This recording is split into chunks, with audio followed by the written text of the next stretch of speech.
gün Azərbaycan Respublikasının müstəqillik günüdür. Həmin müstəqillik günündə mən şəxsən döyüşmüşəm və bu qəlpəni əlimdə gəzdiririm. Sizcə hökumətimiz bu günü möhtəşəm keçirir? Bu gün möhtəşəm keçirmək o qədər də lazım deyil. Sevinçlər yaşamaq lazımdır ki, biz müstəqiliyik. Sağ olun. Tamam. Sizcə bu gün nə günüdür? Milli müstəqillik günü 18 oktyabr. Bəs sizcə hökumətimiz bu günü möhtəşəm layiqincə qeyd edir? Yox. Təşəkkür ederim. Salam. Bu gün nə günüdür? O da yanlış olar.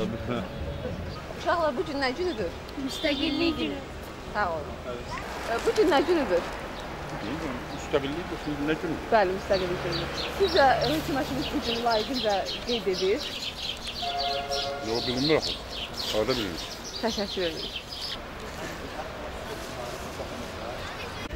Bu gün nə günüdür? Müstəqillik günüdür. Azərbaycan müstəqillik günü. Bəli, sizcə hökumətimiz bu gün layiqincə qeyd edir? Yox, çünki nəyə görə ki? Hamısı işdir. Bayramdır, bayram xadına verərlər, cəmaat incələkdir. Salam. Bu gün nə günüdür? 28 may müstəqillik günü. 18 oktyabr müstəqillik günü. 18. Sizcə hökumətimiz bu günü layiqincə qeyd edir? Baxın nə sahəsi. Mən deyirəm, layiq. Təşəkkür ederim. Bu gün nə günüdür? Müstəqillik günüdür, 18 oktyabr.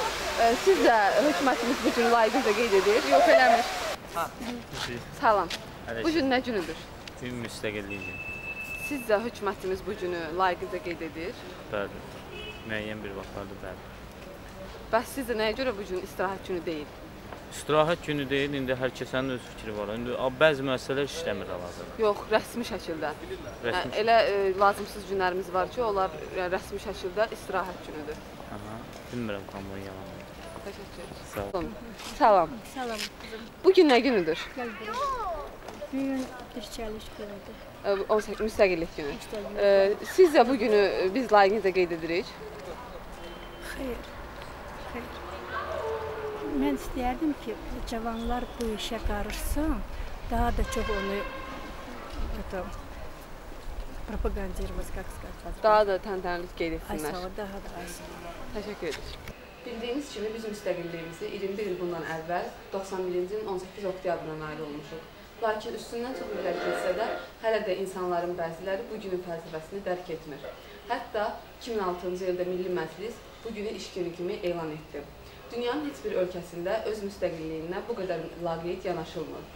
Məsələn, qonşu Türkiyədə 29 oktyabr müstəqillik günü çox coşqu ilə qeyd olunur.